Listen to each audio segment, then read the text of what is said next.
While we've been here, some pretty grim job numbers back at home. 9.5% unemployment in June, the worst numbers in 26 years. How do you explain that? Because when the president and you all were selling the stimulus package, you predicted at the beginning that if you get this package in place, unemployment will peak at about 8%. So either you misread the economy or the stimulus package is too slow and too small. The truth is, we and everyone else misread the economy. The figures we worked off of in January were the consensus figures of most of the blue chip indexes out there.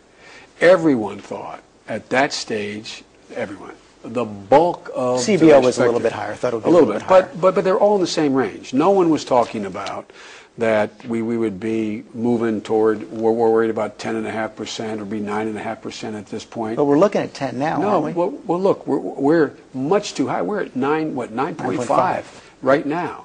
And so the truth is there was a misreading of just how bad an economy we inherited. Now, I'm not laying the same, but it's now our responsibility.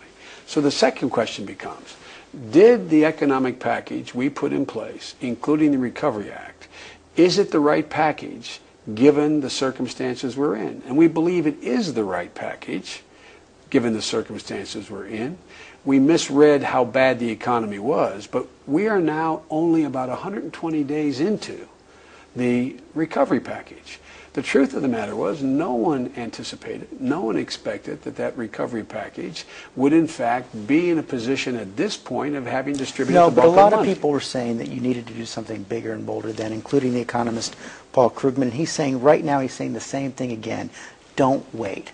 You need a second stimulus. You need it now. Look, what we have to do now is we have to properly, adequately, transparently, and effectively spend out this $780. That's your job. You're in charge of it. That is my job, and I think we're doing it well.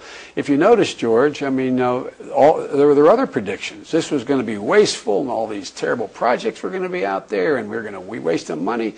Well, that dog hasn't barked yet. Well, Senator Cobur's identified some. Yeah, no, he hasn't, but he did. He identified 148 of which we had already killed.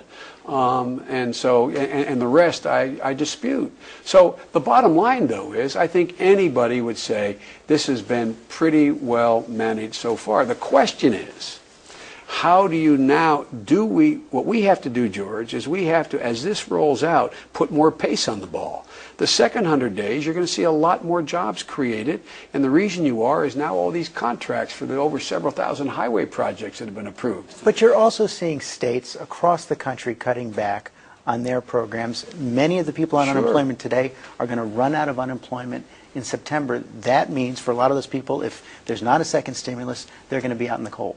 Well, look, we have increased the amount of money unemployed. Those in unemployment roll have gotten 12 million people are getting more money because of the stimulus package. We've increased the number of people eligible by 2 million people. We've given a tax cut to 95% of the people who get a pay stub. They have somewhere between 60 and 80 bucks a month out there. That's going into the economy. There's a lot going on, George, and I think it's premature to make the judgment. So no second stimulus? No, I didn't say that. I think it's premature to make